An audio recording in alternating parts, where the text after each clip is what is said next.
Ma conférence porte donc sur le corps, mais ce qui va m'intéresser d'abord, ou plus exactement l'exemple dont je vais partir, est l'exemple du paysage. Pourquoi sur le paysage? Tout simplement, non pas pour réfléchir sur le paysage, je vais bien vous parler du corps, mais pour réfléchir sur ce terme. Qu'est-ce que c'est qu'un paysage pittoresque? Oh, c'est pittoresque cette scène. Ça se dit surtout d'un paysage. En fait, le terme paysage pittoresque, c'est un paysage qui est digne d'être représenté en peinture, en gravure, comme vous voulez. Au fond, c'est assez curieux, parce que ça signifie qu'un paysage n'est pas beau intrinsèquement, mais que de façon réciproque. S'il est digne d'être représenté en peinture, peut-être est-ce que c'est parce que la peinture nous est habitués à apprécier dans un paysage, à juger beau certaines choses plutôt que d'autres. Ce terme de pittoresque, le beau pittoresque, il date en réalité, ou du moins il a été développé au XVIIIe siècle, notamment par un monsieur qui s'appelait William Gilpin. Son ouvrage date de la fin du XVIIIe siècle, en anglais, et de 1802, en français. Pourquoi je vous parle de ça? Parce qu'au fond, il ne s'agit pas pour moi de parler de ce qu'est un corps qui serait beau ou qui ne serait pas beau, mais de parler de ce que nous jugeons beau en sculpture d'abord et en peinture, et qui peut-être aussi, de nouveau réciproquement, influence de façon un peu paradoxale nos présomptions sur ce qu'est un corps qui serait beau dans la réalité.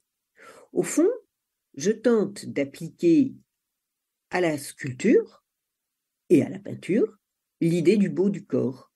Alors, est-ce qu'on dit statuesque? Ça ne va pas. Sculpturesque irait mieux. Ce qui est susceptible d'être sculpté, le beau du corps susceptible d'être sculpté, ou le beau du corps susceptible d'être peint.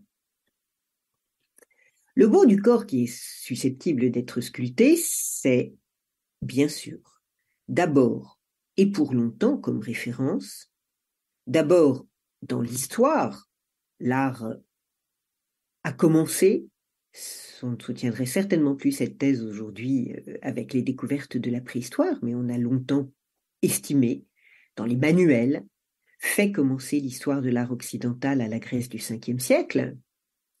Et donc, elle commence avec la statue grecque. Statue blanche.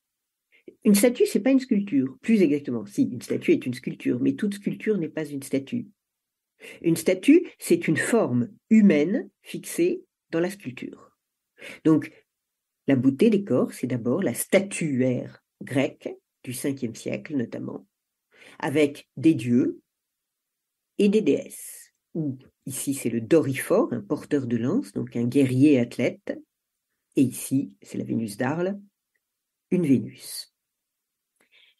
Je vais croiser des images d'œuvres et des textes que j'emprunte notamment à un ouvrage ancien, date du début du XXe siècle, que je vous recommande, qui a été publié chez Makila à la fin du XXe siècle. Donc ça fait 2 anciennetés.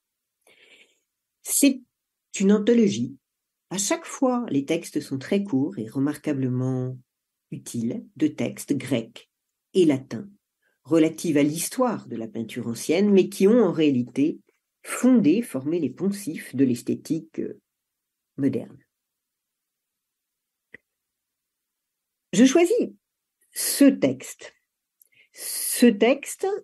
qui regarde le peintre Zeuxis et qui est rapporté notamment par Cicéron. Les Crotoniates, au comble de la prospérité, ont voulu, je vais un tout petit peu vite, peindre une Hélène. Leur attente ne fut pas trompée. Ils se sont adressés à Zeuxis. Mais Zeuxis leur demanda aussitôt quelle belle jeune fille se trouvait à Crotone. On le conduisit d'abord au gymnase et on lui montra de nombreux jeunes gens de la plus pure beauté. C'est assez curieux, il demande quelles sont les jeunes filles qui sont belles. Il cherche des modèles, on le comprend très bien, de beaux corps. on l'amène d'abord voir les hommes.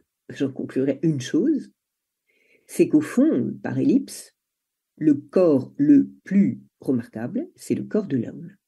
Bon, comme il admirait vivement en eux la grâce et les proportions, nous avons ici leurs sœurs encore vierges. Tu peux, en voyant leurs frères, te faire une idée de leur beauté. Présentez-moi donc, s'il vous plaît, les plus belles de ces jeunes filles à titre de modèle pour le tableau promis. C'est ainsi que je pourrais faire passer dans une peinture inanimée la vivante vérité de la nature. Très bien, on a un modèle. La beauté en sculpture viendrait donc à ce stade du récit de Zeuxis et les Vierges de Crotone, viendrait de la beauté du modèle réel. C'est pas tout à fait aussi simple. Alors, les crotoniates réunirent les jeunes filles en un seul lieu et autorisèrent le peintre à choisir librement parmi elles. Il n'en retint que 5. 5 pour une Hélène, c'est beaucoup. Dont maintes poèmes nous a transmis les noms pour avoir obtenu les suffrages du maître le plus capable d'apprécier la beauté. Car il ne crut pas pouvoir découvrir en un modèle unique tout son idéal de la beauté parfaite. Parce qu'en aucun individu, la nature n'a réalisé la perfection absolue. La nature, comme si elle craignait de ne pouvoir doter tous ses enfants en prodiguant toujours au même, vend toujours ses faveurs au prix de quelques disgrâces. Vous voyez que ça renverse le raisonnement. Un modèle si beau, nous apparaît-il, est forcément imparfait. La beauté du corps en art a pour source des modèles qui sont beaux dans la réalité, mais c'est une construction tout à fait idéale. La scène, encore une fois, a fondé l'esthétique moderne et elle a inspiré de très nombreux peintres. Je vous montre ici un tableau du Louvre de la fin du XVIIIe siècle de François Vincent. Vous voyez le peintre Zeuxis ébloui par tant de beauté, mais ce qui m'amuse, c'est le tant de beauté. C'est pas tant de beauté en une figure, c'est tant de beauté en plusieurs figures. Vous trouvez cela chez tous les auteurs. Regardez la morale de l'histoire de Zeuxis. Les personnages, relativement au mieux, doivent être tels que Zeuxis les baignait, car l'œuvre doit surpasser le modèle. C'est toute la théorie de l'imitation de la belle nature. C'est-à-dire, c'est pas l'imitation de la nature. La beauté, c'est l'imitation d'une nature quintessentielle où on choisit. Alors évidemment, ça fait un peu patchwork l'histoire de Zeuxis, les éléments du beau. La beauté artistique est une construction mentale, certainement pas une reproduction d'un vrai beau corps. Un tel point de vue, je suis partie sur pittoresque et je vous ai dit attention parce que est beau dans un paysage, ce qui est un paysage pittoresque est un paysage qui est susceptible d'être peint. Mais on peut retourner l'argument. Nous nous sommes habitués à force de voir des tableaux de paysages peints, nous nous sommes habitués à aimer un paysage pour telle qualité qu'on a l'habitude de voir dans des tableaux. D'une certaine manière, la beauté idéale, aujourd'hui, ce n'est plus celle de vrais corps, ce n'est plus non plus celle des statues antiques ou plus modernes, c'est celle des mannequins qui défilent sur les podiums.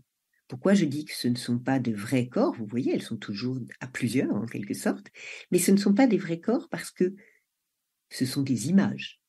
Elles sont maquillées, elles sont vêtues, certes, elles sont souvent photoshopées, en tout cas pas pendant les défilés, mais pendant les images qui en résultent, et ce sont des corps construits. La construction du corps même de ces jeunes femmes et jeunes hommes, dans une moindre mesure soumis à un régime diététique d'une sévérité extrême, est une construction du corps. On construit artistiquement le corps idéal du modèle, comme l'artiste construit idéalement le corps qu'il peint ou qu'il sculpte. Vous pouvez décliner cela au masculin, ce qu'on appelle le body building. C'est le culturisme en français. Pour une fois, j'utiliserai le terme anglais parce que vous voyez, il s'agit de build, de construire son corps. C'est-à-dire de sortir de la nature, le corps que j'ai, pour le sculpter. Et le sculpter en fonction d'un idéal qui est le dieu grec, Greek God, Physics Standards. Vous reconnaissez à gauche Daniel Craig. Vous trouvez ça sur tous les sites de culturisme. I don't want to look good.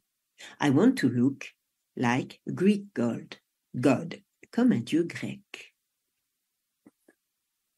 Le monsieur qui a inventé le bodybuilding s'appelle, en fait c'est un pseudo, mais c'est pas très grave, il s'appelle Eugène Sandow, à la fin du 19e siècle. Il s'agit du développement physique, mais pas d'un développement en graisse, d'un développement musclé qui répond à une sorte de charte idéale qui est celle des dieux grecs. Pourquoi je vous montre cette image? Parce que Sandow, c'est ce que nous connaissons avec ce genre d'appareil, c'est-à-dire qu'il a musclé son corps avec cela, avec des bandes élastiques. Je quitte le partage d'écran parce que je souhaiterais vous montrer, c'est très court, c'est 50 secondes, je voudrais vous montrer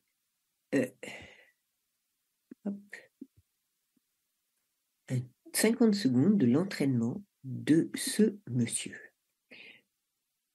J'ai la faiblesse d'être amusée par cette vidéo. Je n'ai aucune réaction devant moi puisque je ne vois rien qu'un écran très noir.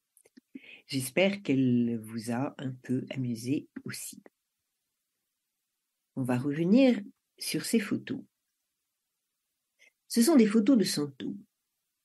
Nous sommes donc à la fin du 19e siècle. La grande période de gloire, c'est les années 90 pour Eugène Sandow. Et vous voyez que les photos à droite de Sandow cherchent les poses, cherchent les accessoires, la peau du lion de Némée des dieux antiques. En l'occurrence, le demi-dieu Hercule dans l'Hercule Farnèse. Il s'agit donc bien, non pas l'art imite la nature, mais la nature cherche à imiter l'art. Alors vous avez ces trois photos que je trouve assez drôles, qui sont, je crois que vous êtes en plein écran, voilà, que je trouve assez drôles parce qu'elles signifient aussi quelque chose. De nouveau, on a l'imitation de la sculpture jusque dans, vous voyez là, l'imitation de l'Antiquité jusque dans les sandales à la spartiate que vous voyez ici, ou réduction de la peau du lion de Némée, le petit cache-sexe, on dira plus tard à la Tarzan. Mais vous avez aussi un modèle idéal qui est formidablement genré. Oh là, je viens de dire un grand mot. C'est difficile aujourd'hui d'éviter ce genre de considération. Vous avez très clairement un modèle idéal souligné de virilité, jusque, pas seulement dans les muscles, mais jusque dans les accessoires, pardonnez-moi, de ne pas pouvoir voir dans cette colonne considérable qui se dresse à l'oblique, dans ce piédestal vertical, ou dans cette énorme massue, la revendication d'un phallus, qui est aussi puissant que la musculature en général. Voici le vrai Hercule Farnèse de face. Nous l'avons vu tout à l'heure donc dans la photographie de dos. Inversement, les qualités de la femme qui inspirent évidemment aussi bien les images, la beauté de la femme, les images picturales de la Renaissance et bien au-delà du néoclassicisme. La beauté de la femme n'est pas en muscles, elle est en grâce et en délicatesse. Les corps sont donc évidemment genrés. Ils ne sont pas seulement genrés, ils doivent répondre à une norme, et cette norme, différente certes pour l'homme et pour la femme, est précisée au cours du temps beaucoup plus pour l'homme que pour la femme.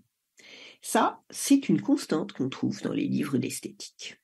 Pour avoir travaillé un peu sur la théorie de la figure humaine de Pierre-Paul Rubens, il y est dit que l'homme est évidemment la figure parfaite de la beauté, voulue par Dieu, conçue par Dieu en premier, Adam, et que la femme n'est qu'une moindre beauté. La norme s'applique donc à l'homme, à la sculpture de l'homme d'abord. J'ai montré cette statue déjà. Je vous ai dit, c'est le Doryphore. Le Doryphore, donc, c'est un soldat qui porte, il devait porter dans sa main, avec évidemment aidé par un collègue en arrière ou en avant, il portait une grande lance sur laquelle on mettait le butin, enfin un brancard si vous voulez. Bref, ce Doryphore, il est l'œuvre de Polyclète, qui est connu par deux extraits, et par la réputation, deux extraits qu'on connaît effectivement parce qu'ils ont été copiés par deux auteurs, qui a été le premier rédacteur de un canon des proportions. Alors canon, c'est pas l'arme, évidemment. C'est un traité des proportions canoniquement à ses proportions. Vous voyez, le canon, c'est une norme, c'est intrinsèquement une norme modèle. Alors, on a perdu l'ensemble du traité, on ne le connaît que par deux tout petits fragments, mais on le connaît aussi par cette culture qui met en œuvre les proportions. Voilà, pour aller vite, il y a d'autres choses, il faudrait refaire le travail, je vais le faire d'ailleurs en largeur, mais vous voyez, la tête est contenue 7 fois dans le corps, la poitrine des épaules, du cou, du menton jusqu'au téton est l'équivalent d'un septième, etc. Un beau corps est un corps proportionné en toutes ses parties. Si vous avez trop grands pieds, ou de trop petits pieds, de trop grandes mains ou de trop petites mains, une petite tête ou une trop grande tête, alors ce n'est plus une beauté canonique idéale. Le XVIIIe siècle en particulier s'est affolé sur ce genre de canon. Je ne vais pas développer cette image, mais vous voyez combien les mensurations idéales sont reprises en termes de largeur et pour toutes les parties du corps, la hauteur du coup de pied, la longueur du pied, la taille de la cheville. Ça a des conséquences, parce que d'une certaine manière, quand nous conduisons nos enfants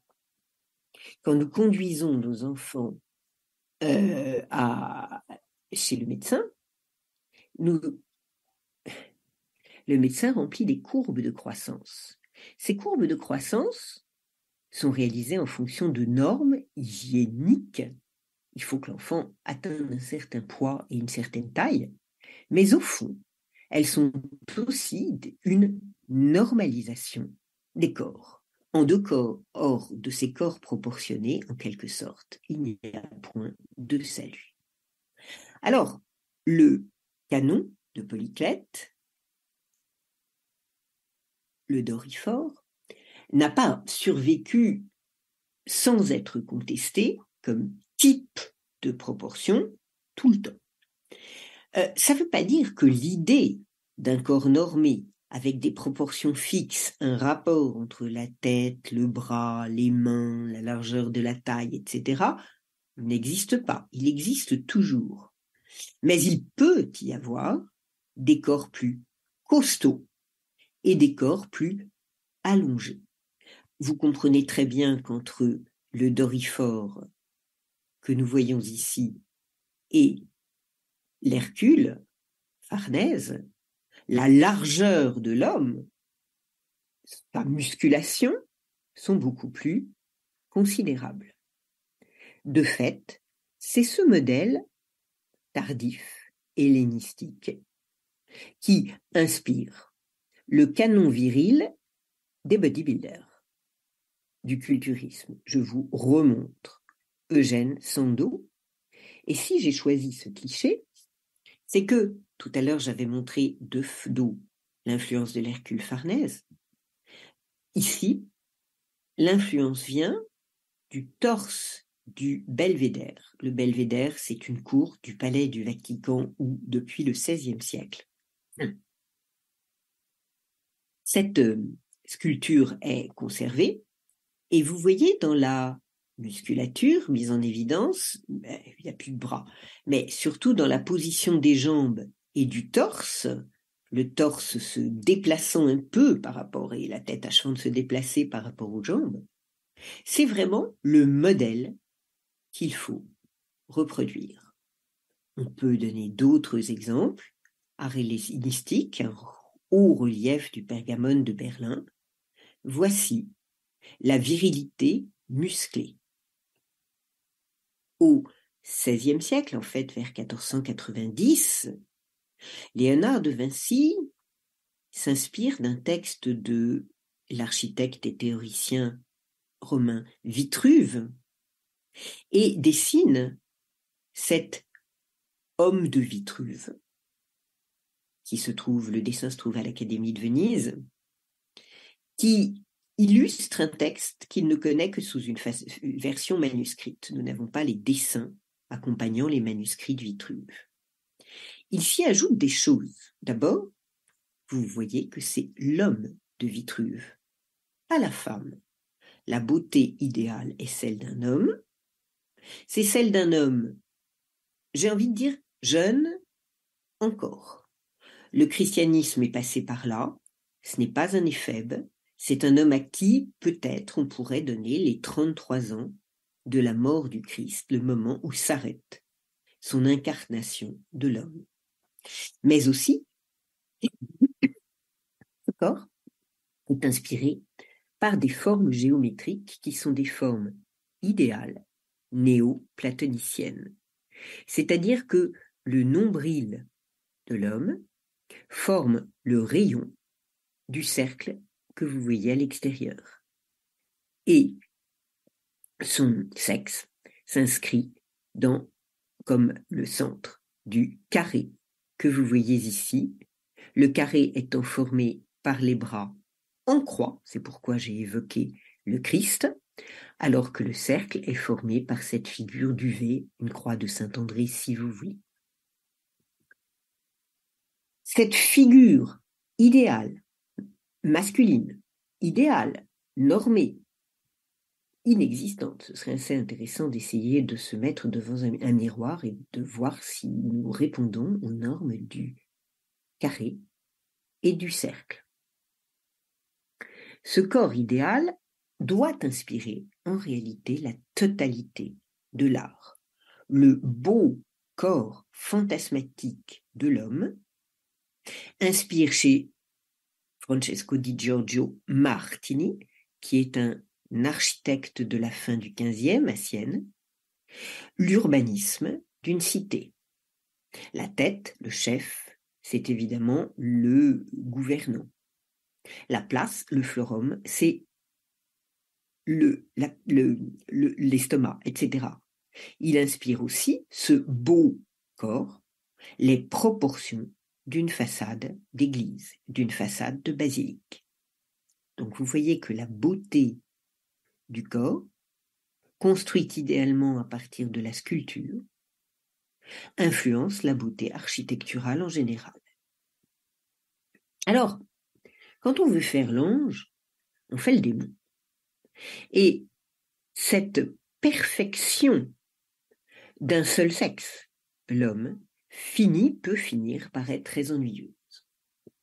On est surpris de voir que les caricatures de Léonard de Vinci, extrêmement nombreuses, sont une forme de réponse, contrecarrant ce qui est peut-être l'ennui, la lassitude, face à l'absence de variété que le canon idéal propose pour la nature humaine.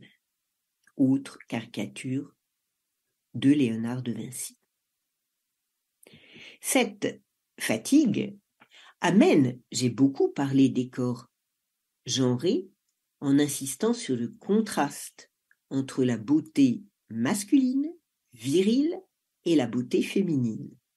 Sauf que, dans un petit dessin conservé dans une collection privée, Léonard de Vinci lui-même dessine, presque en tremblant, cette figure qui est peut-être un Saint Jean-Baptiste, peut-être un ange, un Saint Jean-Baptiste, parce qu'il lève la main en bénissant comme le fait, en désignant comme le fait Saint Jean-Baptiste, cette figure qu'on appelle l'ange incarné, figure à la fois figure androgyne, féminine et évidemment masculine.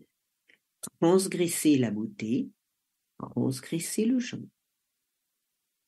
De fait, Albrecht Dürer, qui a connu Dürer, dans son traité de proportion, qui est un projet jamais tout à fait abouti d'un livre énorme sur la formation des artistes, a multiplié les dessins vers 1508 pour essayer de voir comment varier les corps et l'idée de la beauté. Je vous montre ici son application, mais c'est vrai aussi sur le corps de l'homme, sur une femme. Voici la figure d'une belle femme. Il appelle, c'est joli, dans la traduction du XVIe siècle de Traité des proportions, elle s'appelle la Grassette. C'est un beau corps. C'est un beau corps en ce qu'il répond à une proportionnalité des différentes parties. C'est un corps outsider, si vous voulez, par rapport à la norme unique masculine, mais c'est un corps qui a sa forme de beauté. Il a fait la même chose pour la Maigrette. Je n'ai pas le temps de vous le montrer. Dans ce dessin du bain des dames, qu'on ne sait pas dater, mais probablement entre 1503 et 1506, alors qu'il réfléchit à ses proportions, il montre les différents types de beauté féminine et place à droite une femme grosse. Néanmoins, il se réjouit manifestement plus à peindre de belles femmes à peine charnues. Sur cette transgression, sur la transgression des genres, on pourrait continuer longuement et je me bornerai à vous montrer ce tableau du Bacchus de Caravage. Nous sommes plus tard, nous sommes en 1600 à peu près, où la beauté masculine, sans doute, est néanmoins largement maquillée, féminisée. On est à la limite du transgenre, il dit jeu sur la fluidité des genres. Les corps normés, genrés, sont forcément des corps politisés. Je vous montre, toujours prise dans le recueil Millet que je vous ai cité, cette phrase qu'on trouve chez Lycurgue ou chez Socratos à propos de la maratonomachie, du combat, en l'occurrence marin devant marathon, de Micon. On peut aussi l'écrire avec un I et un C. Micon, ayant peint les Athéniens moins grands que les barbares, fut puni d'une amende de 30 mines. C'est une toute petite phrase qui a beaucoup d'incidence. Cela veut dire que la beauté est un domaine réservé. La beauté, c'est soi-même. Le hors norme de beauté, le non-idéal, c'est l'autre. L'Athénien est forcément plus grand, plus fort, plus beau que le Perse, puisqu'en l'occurrence, le barbare, c'est le Perse. Cette chose-là s'avère complètement à l'époque de Winckelmann. Johann Joachim Winckelmann, au XVIIIe siècle, est connu comme l'homme qui a refait surgir, après l'époque baroque et pour longtemps, le classicisme grec, en réalité à travers des œuvres italiennes. à travers des œuvres romaines. Je me sers ici d'un passage assez effrayant, des réflexions sur l'imitation des œuvres grecques en peinture et en sculpture, aux éditions Jacqueline Chambon. L'unique moyen pour nous de devenir grands et si possible inimitables est d'imiter les anciens. Michel-Ange, Raphaël et Poussin ont puisé ce goût à la source même. Les connaisseurs et imitateurs des œuvres, des œuvres grecques ne trouvent pas seulement la belle nature dans les chefs-d'œuvre des Grecs, ils la trouvent plus encore que la nature. Certaines beautés idéales qui, comme l'enseigne un ancien exégète de Platon, résultent d'images élaborées par le seul entendement. Pour l'instant, il n'y a pas de quoi s'agacer, ni s'inquiéter. C'est l'entendement, c'est l'idéal, c'est le concept qui invente la beauté et pas la nature, on a vu que cela fut. Mais ensuite, le plus beau corps parmi nous ne ressemblerait sans doute pas plus au corps grec, qui Phiclès ressemblait à Hercule son frère. L'influence d'un ciel doux et pur se faisait sentir dans la toute première éducation des Grecs. Mais c'étaient les exercices physiques précoces qui donnaient à cette première éducation sa forme noble. Prenez un jeune Spartiate, engendré par un héros et une héroïne, donc il faut que papa et maman soient des hommes super et des femmes super, qui n'a jamais dans son enfance été serré dans les langes, qui depuis sa 7e année a dormi par terre et qui depuis sa plus tendre enfance a été exercé à la lutte et à la natation. Placez-le à côté d'un jeune sybarite de notre époque et demandez-vous lequel des deux l'artiste choisira pour modèle d'un jeune Thésée, d'un Achille ou d'un Bacchus. D'après le modèle moderne, Thésée serait un Thésée élevé au milieu des roses. Nous sommes des sybarites et nous avons perdu la beauté de nos corps. D'après le modèle antique, ce serait un Thésée élevé au milieu des muscles, selon la formule d'un peintre grec. C'étaient les exercices physiques précoces qui donnaient à cette première éducation sa forme noble. Excusez-moi, j'ai cru que je passais à la suivante et je suis en train de me répéter. Pour tous les jeunes Grecs, les Jeux olympiques, on en approche, n'est-ce pas, étaient un puissant stimulant aux exercices physiques et les lois exigeaient une préparation de 10 mois à l'endroit où ils avaient lieu. Grâce à ces exercices, les corps avaient ces contours grands et virils que les maîtres grecs ont donnés à leur statut, contours sans mollesse et sans empattement. Les jeunes Spartiates devaient tous les 10 jours comparaître nus devant les efforts qui imposaient une diète plus sévère à ceux qui commençaient à grossir. Une loi de Pythagore imposait même de prévenir tout empattement. Peut-être est-ce la raison pour laquelle, dans la Grèce primitive, les jeunes gens qui participaient à un concours de lutte n'avaient droit qu'à des laitages pendant la durée de l'entraînement. Le costume des Grecs était en outre conçu de façon à ne pas imposer à l'action de la nature la moindre contrainte. Le développement des belles formes ne pâtissait nullement des différentes coupes et parties de nos vêtements actuels, qui les compriment et enserrent le corps, en particulier au cou, aux hanches, aux cuisses. Le beau sexe lui-même, chez les Grecs, ignorait toute contrainte, toute gêne dans la toilette. Les lacédémoniennes étaient si courts et légèrement vêtus qu'on les appelait montreuses de hanches. On sait aussi avec quel soin les Grecs veillaient à engendrer de beaux enfants. C'est un auteur du XVIIe siècle, dans sa Calipédie. Calipédie, c'est la même racine que kalos, c'est la beauté, et la pédiatrie, les enfants, dans l'art de faire de beaux enfants, n'indique parmi les moyens employés pour parvenir à ces fins que les plus courants. Les Grecs allèrent jusqu'à tenter de rendre noirs des yeux bleus, ils instituèrent des concours de beauté. Les choses, j'arrête le texte, sont dites légèrement, mais la calipédie, c'est l'eugénisme. C'est tuer tout nouveau-né qui ne répond pas ou qui ne promet pas de répondre à la norme de beauté, de virilité, de féminité, de force ou de grâce. Tout le texte que j'ai lu dit que c'était mieux avant et que notre temps est un temps de dégradation, de dégénérescence qu'il va convenir de régénérer. Régénérer jusqu'à l'eugénisme. Vous voyez combien une certaine idée de la beauté artistique flirte et fait beaucoup plus que flirter avec une idée de la norme qui conduit à la sélection et à l'eugénisme. C'est ce que j'appelle la beauté coupable. Regarder le Doryphore, regarder une Vénus, n'était certainement pas coupable. Apprécier ces formes ne saurait l'être.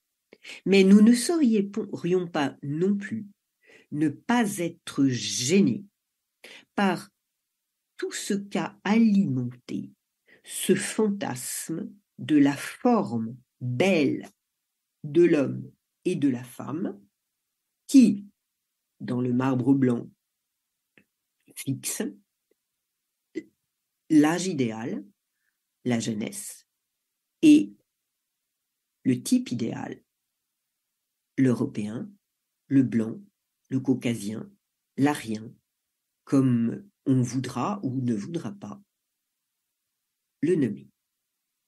Cette beauté idéale, virile, vous la trouvez évidemment dans d'autres statues grecques ou des copies romaines, c'est le cas ici, que je n'ai pas montré. Le pugiliste, le gladiateur du Louvre, que vous retrouvez alors dans des copies du XIXe, dans les lieux de pouvoir, à des moments où il est important pour un État de devenir puissant, c'est-à-dire de devenir militaire, selon les critères de la force virile. Ici, à Berlin, les deux sculptures, les deux statues, placées en 1863, je crois, au château de Charlottenburg. Nous sommes au moment où la Prusse est en train de construire l'Allemagne. Et cela, vous le savez, va passer par la guerre. Beaucoup plus évident. Je voudrais faire, dans ce dernier quart d'heure qui me reste, un excursus plus violent par l'histoire du nazisme. Arnaud Breker, que vous voyez à gauche, interviewé derrière son micro, devant de multiples dignitaires nazis. Arnaud Breker était sculpteur et le grand sculpteur du Troisième Reich et de Adolf Hitler. Vous voyez derrière les deux statues qui opposent la grâce féminine en marbre blanc et le muscle masculin. Il s'agit plutôt d'une inspiration du David de Michel-Ange, en l'occurrence, que de la Grèce. Vous constatez aussi que ces deux sculptures sont, on appelle ça colossales, c'est-à-dire qu'elles sont beaucoup plus grandes que nature. La photo est même drôle d'une certaine manière, elles écrasent presque. Vous voyez décidément combien l'exaltation de la beauté, c'est le rêve de fonder une race humaine, de géants, et d'autre part, distinguée selon les genres. La beauté virile, selon Breker. Vous voyez combien le culturisme a remodelé, le culturisme que nous avons vu avec Eugène Sandow a reconstruit les corps, en tout cas, du Doryphore. Je voudrais vous montrer quelque chose qui, évidemment, me pose un problème. Ce sera mon deuxième extrait vidéo.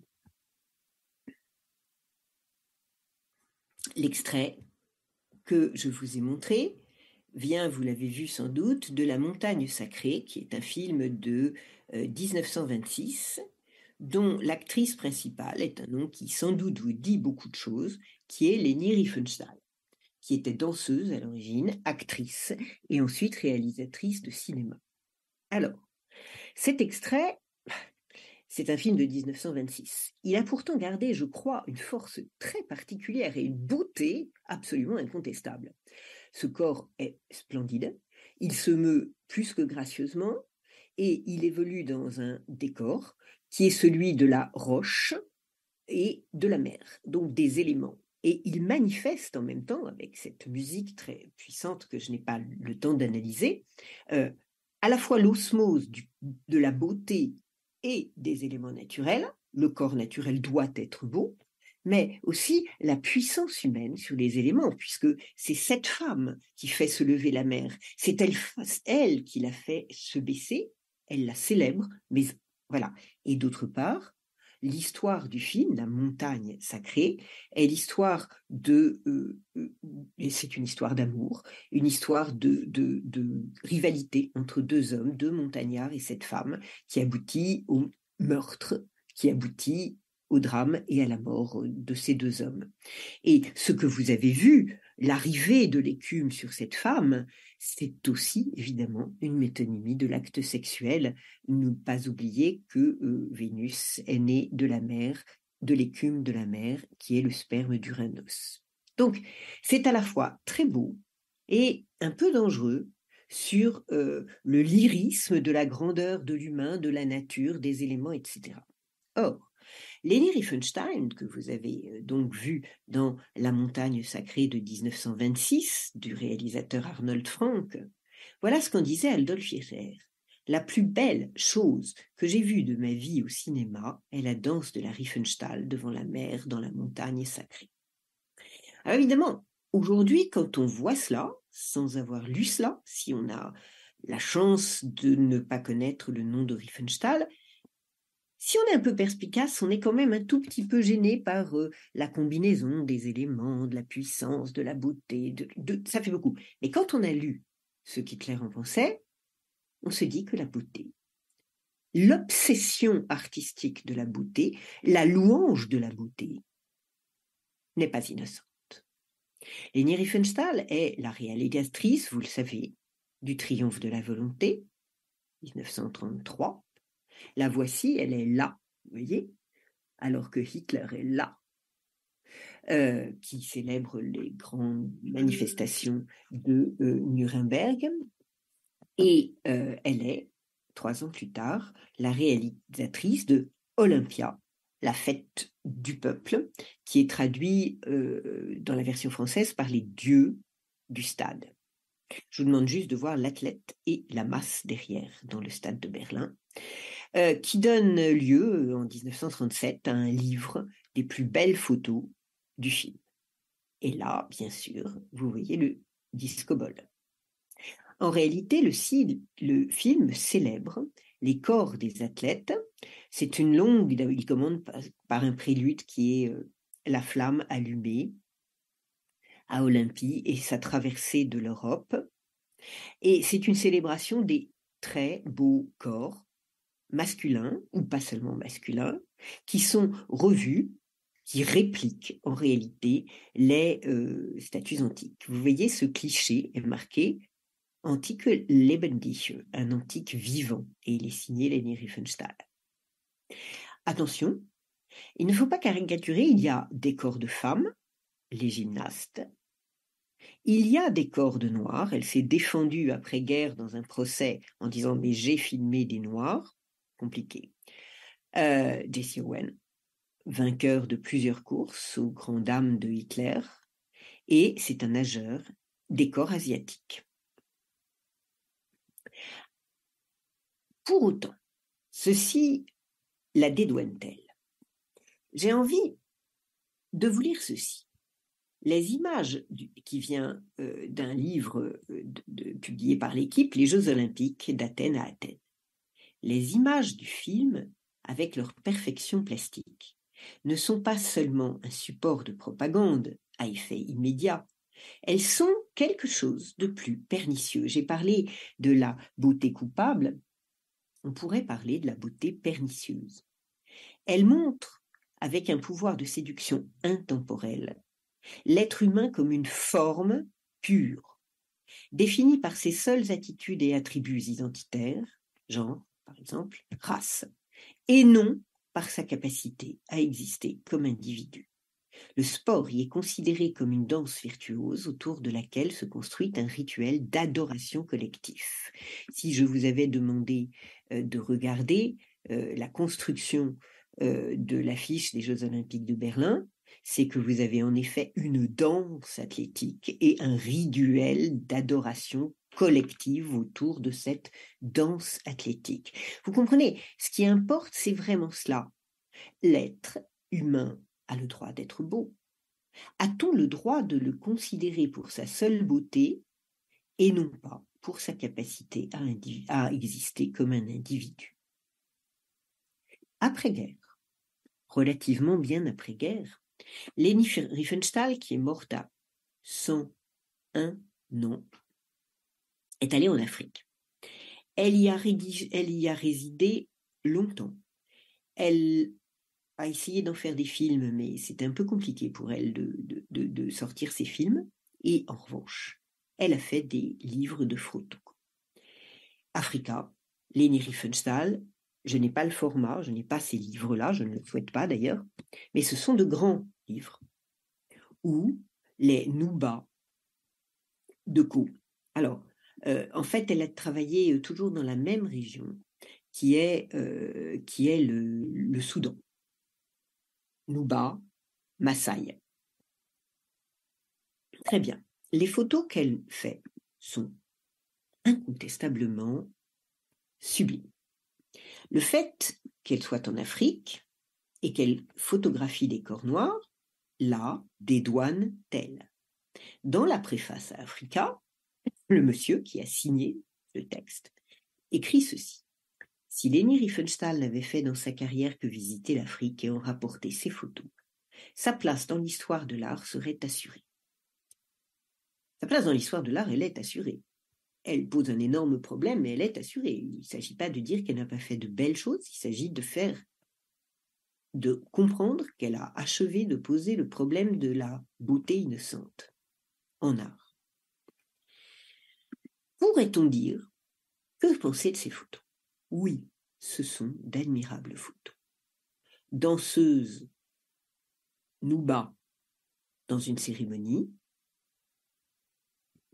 danseuse Nuba dans une cérémonie, danseuse Nuba et participant du rituel masculin, ou cette photo que, oui, je trouve somptueuse, et qui en plus est riche de références. Alors, elle ne peut plus se permettre de citer les corps grecs, mais j'y vois une référence, soit qu'elle ait fait poser, soit qu'elle ait été, je suis plus gentille là, frappée par la ressemblance avec le pêcheur de Santorin.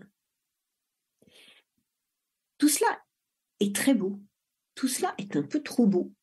Les corps sont tous des corps de très jeunes gens. Il n'y a que des jeunes gens chez les Nuba, il n'y a que des jeunes gens chez les Maasai. Ces corps sont incroyablement lustrés, parés d'argile, mais d'huile aussi, comme les corps athlétiques.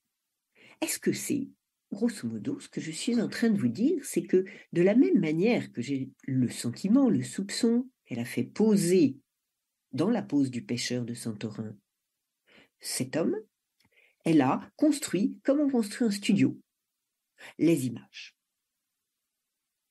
Est-ce que c'est un tort? Je voudrais vous montrer, revenir sur ça. Ce qui me gêne, c'est qu'elle ait considéré l'être humain comme une forme pure et pas sa capacité à exister comme individu. Dans les 5 minutes exactement qu'il me reste, je voudrais vous parler d'un autre homme qui est allé dans la même région, exactement dans une dizaine d'années auparavant. C'est un très grand photographe anglais qui s'appelle George Rogers. Il est son pratiquement exact contemporain est mort plus tôt.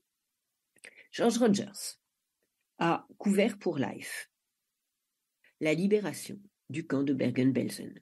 Il a été l'un des tout premiers, peut-être le premier, photographe à y entrer. Cette photo de ce petit garçon, seul, qui longe cette allée au bord couvert de cadavres, est une des photos terribles qu'il a rapportées. Je ne vous en montrerai que 2. Ce n'est pas la peine, ce n'est pas mon sujet. Voici une autre photo de George Rogers. Les accumulations de corps, les charniers découverts à Bergen-Belsen par les armées de libération. Plus rien à faire à ce stade, évidemment que constater l'horreur absolue. Peut-on, Adorno s'est posé la question, peut-on continuer à louer la belle forme de l'homme, de la femme, quand on a fait l'expérience de ceci? J'ai cette fois ce petit livre, peut-être le voyez-vous si je suis en vignette. Vous voyez la taille de ce petit livre? Il tient dans ma main. Il tient dans ma main et c'est une couverture assez souple. C'est un petit livre qui s'appelle Le village des Nuba. Même sujet que Leni Riefenstahl 10 ans avant. Les photos sont sans prétention. Elles ne sont pas posées. Et même, elles sont abîmées par le pli de la page. On y voit des cadrages qui sont loin d'être parfaits. Regardez, une tête sans cou. L'image est prise, pas au hasard, mais presque au hasard. On y voit aussi des enfants. Très belles photos, étudiées. Et qui étudient justement? C'est des fillettes qui essayent de travailler à l'école. L'école, c'est par terre et le tableau, vous voyez, c'est un bout de bois sur lequel on a écrit quelque chose qu'elles doivent recopier. On ne fait pas que danser chez les Nuba ou les Maasai. Bien sûr, on combat, jeu d'athlète, rituellement et par entraînement. Mais de nouveau, le cadrage est mauvais. Et puis surtout, regardez, on voit derrière l'extraordinaire sécheresse de cet arbre mort. Les Nuba, les Maasai, qui habitent dans les forêts, dans les montagnes du sud soudanais, sont des populations qui ont eu un mal extrême à accéder à l'eau et qui ont été plus ou moins exterminées. Alors, c'est sur cela que je veux terminer. Roger a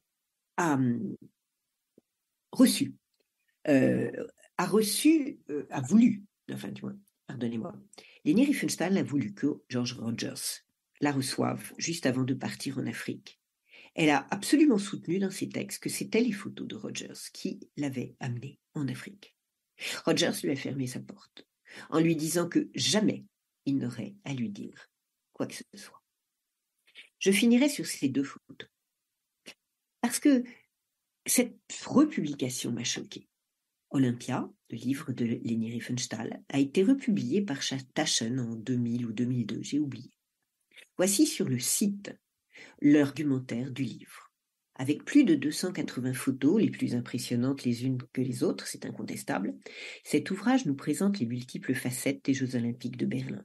En illustrant la beauté classique et rayonnante vraiment, des Jeux, il concrétise l'idée olympique. Le docteur Funk, qui a mis en scène de nombreux films majeurs, a dit de ce livre, la grande œuvre photographique de Leni Riefenstahl, la beauté dans le combat olympique n'est pas seulement ce que j'ai vu de plus beau dans ce domaine, et je crois connaître presque tous les grands albums de photographie de sport de ce genre, elle est aussi unique en son genre dans sa beauté, si unique qu'elle ne peut être nommée d'un seul souffle avec tout ce qui est paru dans ce domaine. C'est une griserie de beauté et de mouvement.